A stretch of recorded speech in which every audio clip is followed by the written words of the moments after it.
ঐকমত্য কমিশনের বিরুদ্ধে এজেন্ডা বাস্তবায়নের অভিযোগ বিএনপির। সংলাপ ছাড়া প্রস্তাব গ্রহণের সমালোচনা এনসিপির। কাল দু দলের মতামত।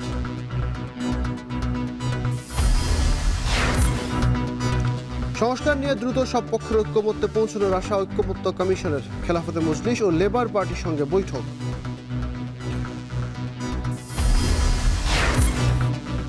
এক ব্যক্তির মালিকানায় থাকবে না একাধিক গণমাধ্যম। সংবাদপত্রের মালিক পক্ষ পাবে না টেলিভিশন। গণমাধ্যম কমিশনের প্রতিবেদন।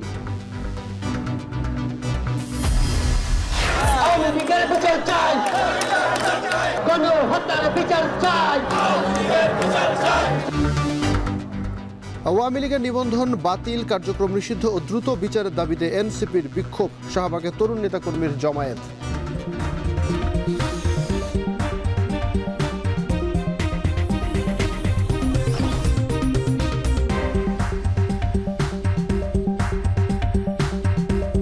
স্বাগত। এখন বিকেলে পুরো আয়োজনের সঙ্গে আছি আমি নাইম আবির। আওয়ামী লীগের নিবন্ধন বাতিল, কার্যক্রম নিষিদ্ধ এবং দ্রুত বিচারের দাবিতে রাজধানীর শাহবাগে সমাবেশ করছে জাতীয় নাগরিক পার্টি এনসিপি। পাশাপাশি বাম সংগঠনগুলো সেখানে বিভিন্ন দাবিতে সমাবেশ করছে। সেসব বিষয়ে জানতে চাই এই মুহূর্তে সেখান থেকে সরাসরি যুক্ত হয়েছেন আমাদের সহকর্মী শাহাদাত অভ্র। অভ্র, এই মুহূর্তে এনসিপি সমাবেশে বক্তব্যে নেতারা কি বলছেন, এছাড়াও বাম সংগঠনগুলো যে সমাবেশ দিয়েছে সেখানে আসলে তাদের দাবি দাওয়া কি, বিস্তারিত জানাবেন।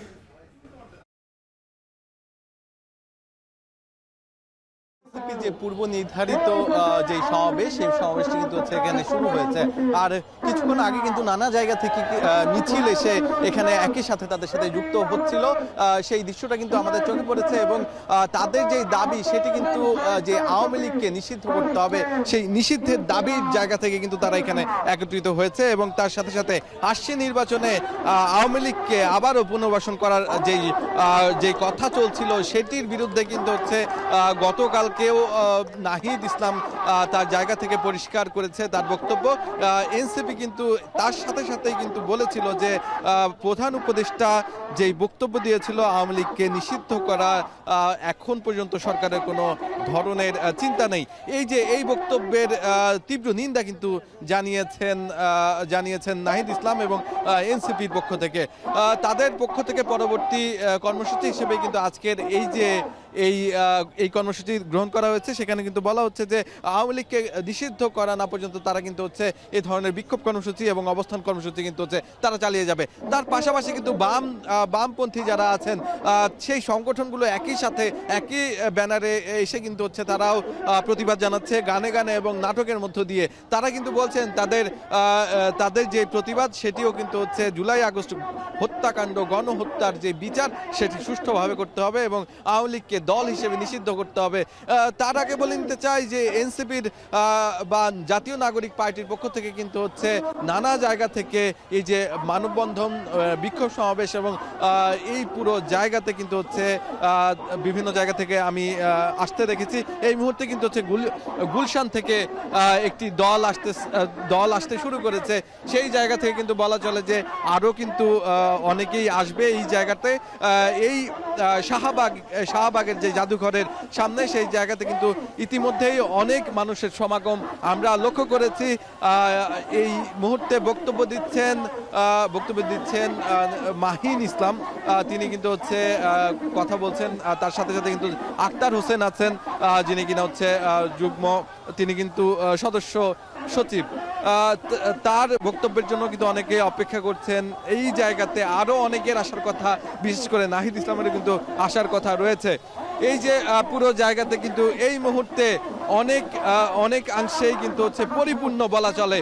পুরো জায়গায় যেই নেতাকর্মী আছেন তাদের কিন্তু প্রত্যেকের কণ্ঠে একই বার্তা, একই দাবি, সেটি হচ্ছে আওয়ামী লীগকে নিষিদ্ধ করতে হবে, আওয়ামী লীগকে বিচার করতে হবে এবং বিচার প্রক্রিয়া যখন চলবে তখন অবশ্যই যেন আওয়ামী লীগকে দল হিসেবে নিষিদ্ধ করা হয়। এই ছিল আমার কাছে শাহবাগ জাদুঘরের সামনে থেকে সর্বশেষ আবির। আওয়ামী লীগের নিবন্ধন বাতিল এবং কার্যক্রম নিষিদ্ধের দাবিতে শাহবাগে সমাবেশ চলছে, তারই শেষ খবর জানছিলাম। জাতীয় ঐক্যমত্য কমিশনের দেয়া স্প্রেডশিট বিশেষ কোনো রাজনৈতিক দলের প্রস্তাবের সাথে মিলে যাচ্ছে। এতে মনে হচ্ছে তাদের এজেন্ডা বাস্তবায়ন করছে জাতীয় ঐক্যমত্য কমিশন। এমন অভিযোগ করেছেন বিএনপি মহাসচিব মির্জা ফখরুল ইসলাম আলমগীর। সকালে রাজধানীর গুলশানে বিএনপি চেয়ারপারসনের রাজনৈতিক কার্যালয়ে সংবাদ সম্মেলনে তিনি এই অভিযোগ করেন। যেহেতু সংস্কার কি চলমান প্রক্রিয়া, সংস্কার ও নির্বাচন প্রক্রিয়া দুটোই একসাথে চলতে পারে। রাজনৈতিক দলগুলোর ঐক্যমতের ভিত্তিতে একটি চার্টার অফ রিফর্ম সংস্কার সনদ তৈরি হতেই পারে।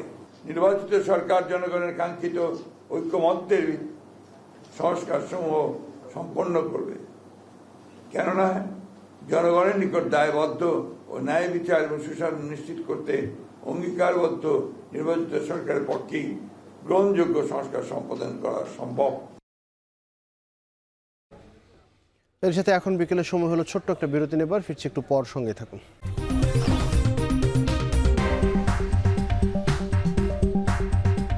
ফিরে এলাম এখন বিকেলে। সংস্কার নিয়ে সব পক্ষের ঐক্যমত্য কমিশনের সহ সভাপতি ডক্টর রিয়াজের সকালে সংস্কার কমিশনের সুপারিশ চূড়ান্ত করতে আরও দুটি রাজনৈতিক দলের সাথে সংলাপ করেছে জাতীয় ঐক্যমত্য কমিশন। অংশ নেয় খেলাফতে মজলিস ও লেবার পার্টি। এদিকে প্রস্তাবনার 166টির মধ্যে 140টির সাথে একমত খেলাফতে মজলিস এবং লেবার পার্টির 147টি প্রস্তাবনার সাথে একমত। এ সময় খেলাফতে মজলিসের মহাসচিব ডক্টর আহমদ আব্দুল কাদের বলেন, দ্বিমত থাকা বিষয়গুলোতে এই বৈঠকের মাধ্যমে ঐক্যমত্যে আসবে।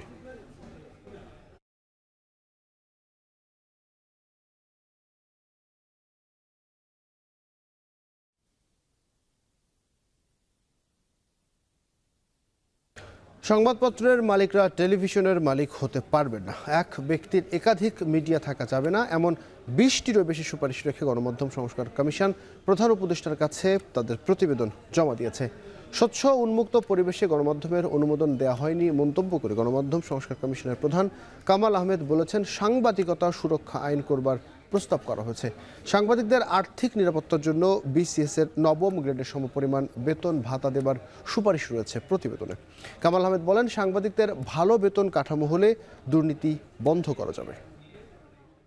ওয়ান হাউস ওয়ান মিডিয়া এর চাইতে বেশি হতে পারবে না, কারণ আপনারা দেখেছেন একই হাউস থেকে একাধিক টেলিভিশন চ্যানেল একই ধরনের খবর প্রচার করছে, একাধিক হাউস থেকে একই ধরনের পত্রিকা একাধিক খবর প্রচার করছে, একই ভাষায় দুটো দৈনিক পত্রিকা। বলেছি যে সাংবাদিকদের আর্থিক নিরাপত্তা দরকার, এবং সেই আর্থিক নিরাপত্তা নিশ্চিত হতে পারে কিভাবে সেটা আমরা বলেছি যে বিসিএস ক্যাডার সার্ভিসে যে প্রবেশের যে জায়গাটা সেই ইকুয়াল লেভেলে, অর্থাৎ বিসিএস ক্যাডার সার্ভিসের 9ম গ্রেডের যে বেতন স্কেল, সেই বেতন স্কেলের সাথে সঙ্গতি রেখে সাংবাদিকদের এন্ট্রি লেভেলের বেতনটা হতে হবে। সপ্তাহের ছুটির দিনে ঈদ উদযাপনে নতুন পোশাক কিনতে বিপণী বিতানগুলোতে ব্যাপক ভিড়। রোজার শেষ সময়ে বেচাকেনা বিক্রিও বেড়েছে। পোশাকের দাম নিয়ে ক্রেতাদের অভিযোগ থাকলেও সামর্থ্যের মধ্যে পরিবার পরিজন নিয়ে ঈদ উদযাপনের আশা ক্রেতাদের। আর জানাবেন রাব্বি হোসেন। ছুটির দিনে শপিং মলের প্রবেশদ্বারে ক্রেতাদের এই দীর্ঘ লাইন যেন নতুন পোশাকের জন্য আর তর সইছে না কারোরই। বিপণী বিতানে প্রবেশ করে যে যার মতো পছন্দের পোশাকের খোঁজে ছুটে যান দোকানে দোকানে। থরে থরে সাজানো নানা রং বেরঙের পোশাক ঈদ উদযাপনের অন্যতম অনুষঙ্গ, যা বাহ্যিক সৌন্দর্যের সঙ্গে রাঙিয়ে তোলে ক্রেতার মনকেও। বেশ ভালো কালেকশন এবং বেশ ভেরিয়েশন আছে, এবং দামও আমার কাছে মনে হচ্ছে যে উইদিন রেঞ্জ। কালেকশন ভালো, বাট ঈদের বাজারে তো দাম একটু বেশি থাকে, তো এবারও বরাবর মতো আর কি সচরাচরের থেকে দাম বেড়ে গেছে আর কি ঈদের জন্য। নানা বয়সী মানুষের ভিড়ে এখানে আসা ক্রেতারা বলছেন, পরিবারের ছোটদের জন্য পোশাক কেনার পর এখন তাদের পালা।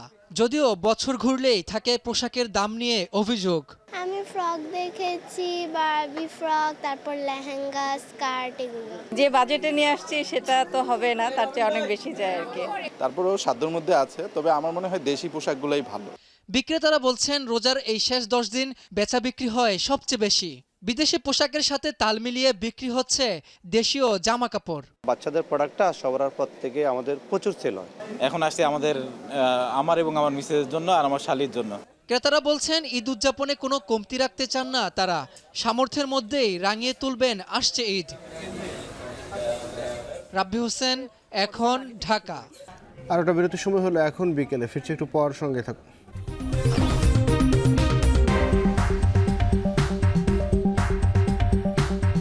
আরেকবার ফিরে এলাম বিরতির পর।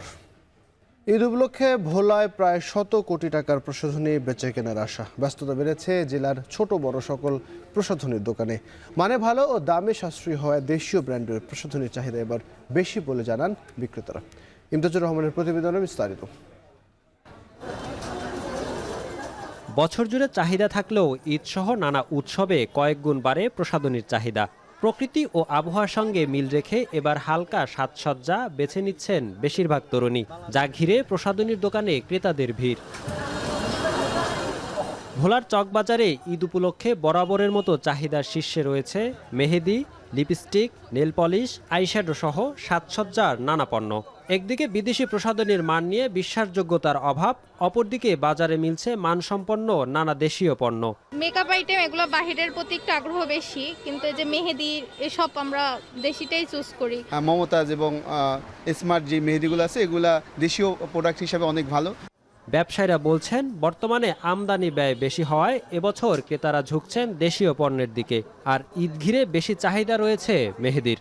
দেশি পণ্যগুলো যদি কোনো সমস্যায় আমরা কোম্পানিরে খুঁজে পাই, বিদেশি কোনো কোম্পানিগুলো খুঁজে পাই না। গত বছরের তুলনায় এবছর দেশি প্রোডাক্টের কাস্টমারের খুব আগ্রহ বেশি। মমতাজ চলে, তারপরে যে মেহেদিগুলো পাকিস্তানি মেহেদিগুলো ওগুলো চলে। ব্যবসায়ীদের আশা ঈদে ভোলায় ছোট বড় প্রায় 1200 প্রসাধনীর দোকানে বেচাকেনা হবে অন্তত 100 কোটি টাকার। ইমতিয়াজুর রহমান, এখন ভোলা। রাজধানীর হাতির ঝিল থেকে সাম্প্রতিক সময়ে ইয়াবা সবচেয়ে বড় চালান সহ 4 জনকে আটক করেছে মাদকদ্রব্য নিয়ন্ত্রণ অধিদপ্তর। দুপুরে তেজগাঁওয়ে ঢাকা মাদকদ্রব্য নিয়ন্ত্রণ উত্তরের কার্যালয়ে এক সংবাদ সম্মেলনে এই তথ্য জানানো হয়। জব্দ করা 1,60,000 পিস ইয়াবা, যার বাজার মূল্য 5 কোটি টাকা। আটক 4 জনের মধ্যে রয়েছে একজন নারীও। ইয়াবা বহনকারী একটি গাড়িও জব্দ করা হয়। এ সময় ব্রিফিংয়ে জানানো হয়, ঈদ ঘিরে ইয়াবার চালান দেশের বিভিন্ন স্থানে পাঠানোর পরিকল্পনা ছিল কারবারিদের। বাইং হাউস ও আবাসন খাতের ব্যবসার আড়ালে চলে আসছিল এই ইয়াবার ব্যবসা।